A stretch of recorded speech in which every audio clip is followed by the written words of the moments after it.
बंधु, क्या आपने कभी सोचा है कि श्री राधिका रानी को किशोरी जी क्यों कहते हैं? क्या कारण है इन्हें किशोरी जी कहने का और क्या मतलब है किशोरी शब्द का? मित्रों, एक कथा के अनुसार अष्टावक्र नाम के एक ऋषि थे। एक बार श्री राधिका रानी भगवान श्री कृष्ण के साथ भ्रमण कर रही थी। उसी समय ऋषि अष्टावक्र उनके सामने से गुजरे।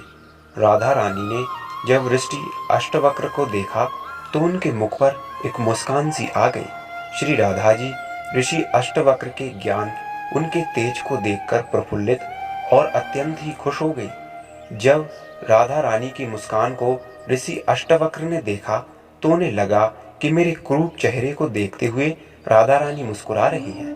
मित्रों, ऋषि अष्टावक्र 8 जगह से टेढ़े थे। जिसका शरीर 8 जगह से टेढ़ा हो, वह व्यक्ति या उसका शरीर इस समाज में कुरूप ही माना जाएगा, क्योंकि किसी का शरीर यदि 8 जगह से टेढ़ा है तो सब लोग उसे कुरूप ही मानेंगे।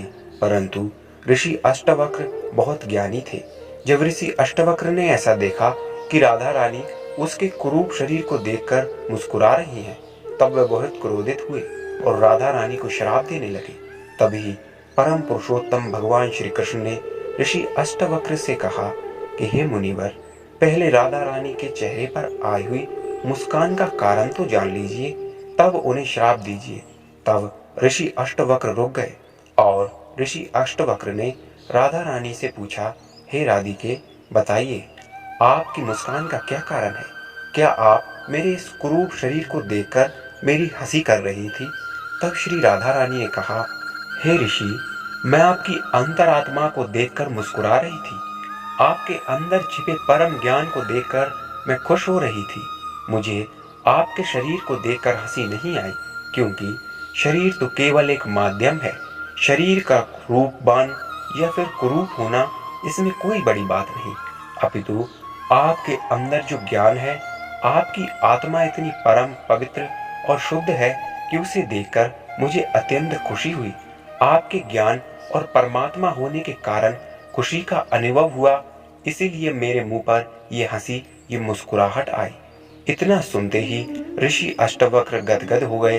उन्हें अपनी भूल का एहसास हुआ और उन्होंने श्री राधिका रानी से प्रसन्न हो उन्हें वरदान दिया कि हे श्री राधिके, तुम सदैव ही किशोरी रहोगी। किशोरी का मतलब होता है बालिका या फिर लड़की। ऋषि अष्टावक्र ने कहा, हे राधिके, तुम सदा किशोरी रहोगी और ये संसार तुम्हें किशोरी जी के नाम से जानेगा। तब से श्री राधिका रानी को सब किशोरी जी के नाम से जानते हैं और श्री राधिका रानी की कभी भी आयु वृद्ध अवस्था तक नहीं पहुंचती, क्योंकि उन्हें अष्टावक्र द्वारा किशोरी होने का वरदान है। मित्रों, ये कहानी बताई जाती है श्री राधिका जी के किशोरी होने के पीछे की, कि उन्हें किशोरी जी क्यों कहा जाता है।